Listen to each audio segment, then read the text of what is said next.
ലക്ഷങ്ങൾ മുടക്കി നവീകരണം പൂർത്തിയാക്കിയ മേപ്പാടി ഗ്രാമപഞ്ചായത്ത് ടൗൺ ഹാള് കാടുകയറി നശിക്കുന്നു. കഴിഞ്ഞ ഭരണസമിതിയുടെ കാലത്ത് പുനർനിർമ്മിച്ച കെട്ടിടമാണ് നിലവിൽ നശിച്ചുകൊണ്ടിരിക്കുന്നത്. 28 ലക്ഷം രൂപ മുടക്കിയായിരുന്നു ടൗൺ ഹാള് പുനർനിർമ്മിച്ചത്. 4 വർഷങ്ങൾക്ക് മുൻപാണ് 28 ലക്ഷം രൂപ ചിലവഴിച്ച് കെട്ടിടത്തിന്റെ പുനർനിർമ്മാണ പ്രവൃത്തികൾ പൂർത്തീകരിച്ചത്. EMS സ്മാരക ടൗൺ ഹാൾ എന്ന് പേരിടുകയും കെട്ടിടം ഉദ്ഘാടനം നിർവഹിക്കുകയും ചെയ്തു.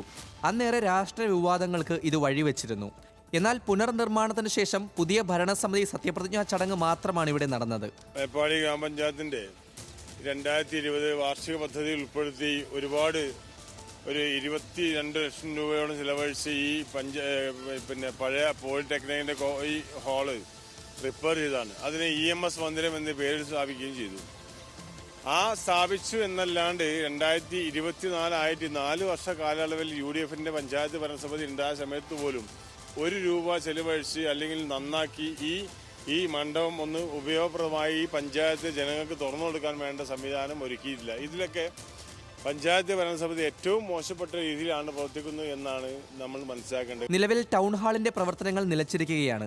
വെള്ളം, ടോയ്ലറ്റ്, പാർക്കിംഗ് ഉൾപ്പെടെയുള്ള സൗകര്യങ്ങൾ ഇതുവരെയും ഏർപ്പെടുത്തിയിട്ടില്ല. വിവാഹം, സമ്മേളനങ്ങൾ തുടങ്ങി നിരവധി പരിപാടികൾ ടൗൺ ഹാളിൽ നടത്താൻ സാധിച്ചാൽ മേപ്പാടി പഞ്ചായത്തിന് അതൊരു വരുമാന മാർഗവുമാവും. ന്യൂസ് മലയാളം, മലപ്പുറം.